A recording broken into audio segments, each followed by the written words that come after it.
Salut les amis, bienvenue sur votre plateforme. C'est toujours un plaisir de savoir que vous êtes nombreux qui regardez les vidéos sur cette plateforme. Je salue la diaspora mauritanienne qui se trouve en Europe et partout dans le monde. Plus précisément, la diaspora mauritanienne en Belgique. Salut les amis. Je ne sais pas comment on dit salut en arabe ou en votre langue, mais nous sommes tous africains. Vraiment, vous êtes des gens bien. Merci encore. Les amis,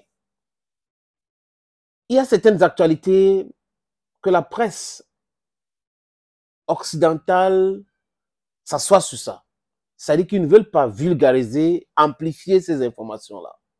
Et certains médias mensonges basés en Afrique à la solde de l'impérialisme aussi ne veulent pas amplifier ces informations-là.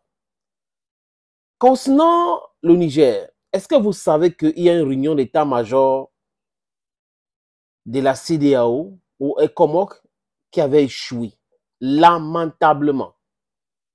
En fait, les amis se sont réunis en mi-octobre, non mi-août, à Accra, au Ghana, pour parler de l'intervention militaire au Niger pour installer l'ami des terreaux, le monsieur qui insultait et qui continue d'être vraiment méprisant vis-à-vis des Nigériens et qui est arrivé au pouvoir par infraction parce que la France et les Occidentaux ont voulu de lui pour continuer à perpétuer les mainmises sur le sous-sol nigérien et l'aider et les aider aussi à déstabiliser le Sahel pour piller les ressources naturelles du Sahel.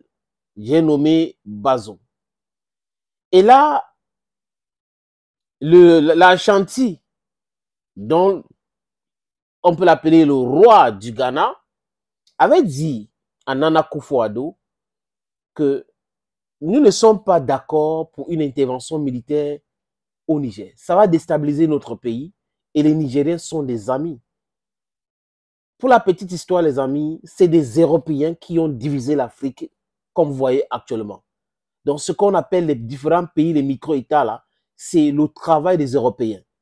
L'Afrique était une entité. C'était un pays, les amis.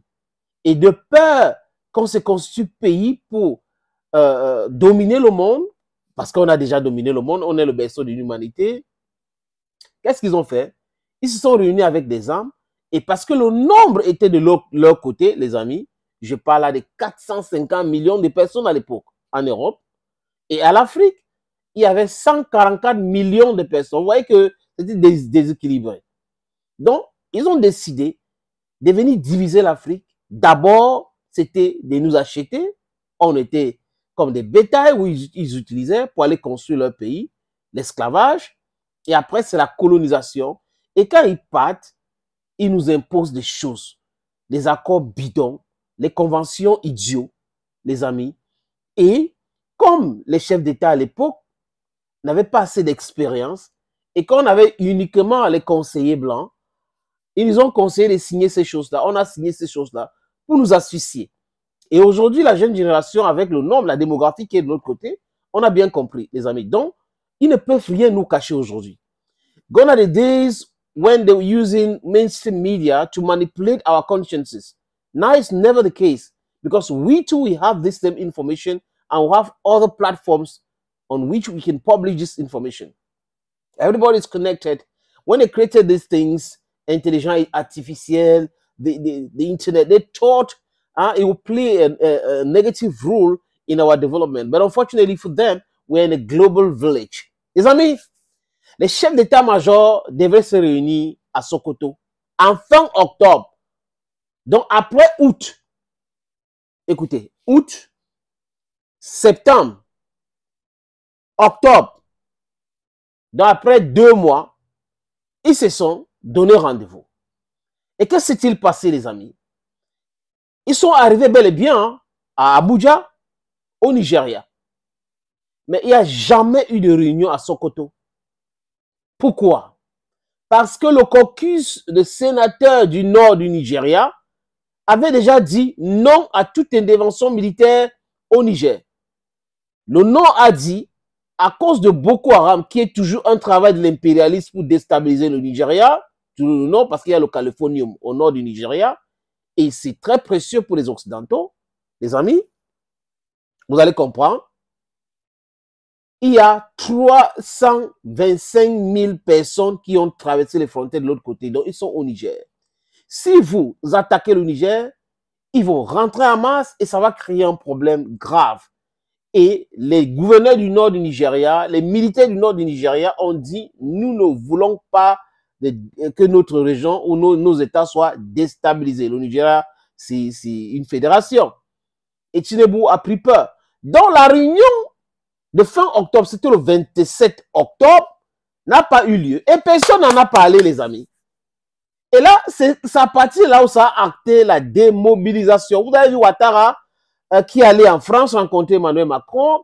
Après, on vous a dit que Emmanuel Macron était en contact avec le chef d'état-major de l'armée nigérienne, mais le chef d'état-major de l'armée nigérienne ne pouvait pas déclarer la guerre parce qu'il a un président au-dessus de lui et le président a le Parlement qui doit donner son aval. Donc, ce sont ces complications, ces complexités de cette histoire qui ont rendu caduque cette intervention militaire au Niger. Pas que, les amis.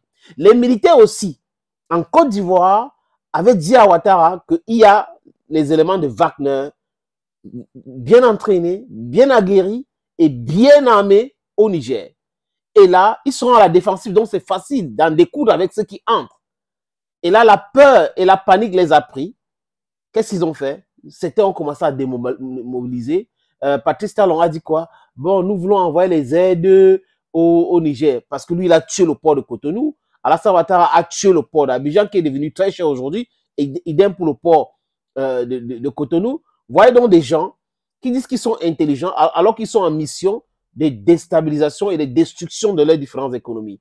Et là, la crise au Niger a dévoilé tout cela. Au Burkina Faso et au Mali, les a vraiment ouverts, ce que vous connaissez comme la poule, non les amis? Oui. Donc voilà des gens qui devraient se réunir à Sokoto il y a de cela 2 mois. Et personne n'en parle. Non, 1 mois et demi, et personne n'en parle. Et nous vous parlons de ça aujourd'hui parce que nous sommes tombés sur cette information. Certaines sources nous ont dit que voilà ce qui s'est passé. Ils sont arrivés à Abuja, ils n'ont pas voulu quitter Abuja, ils sont restés à Abuja et refusaient d'aller à Sokoto parce qu'ils étaient indésirables à Sokoto. Ah, mon Afrique, notre Afrique. Le Niger, force. Burkina Faso, force. Mali, force. En avant l'Afrique. Bye bye les amis.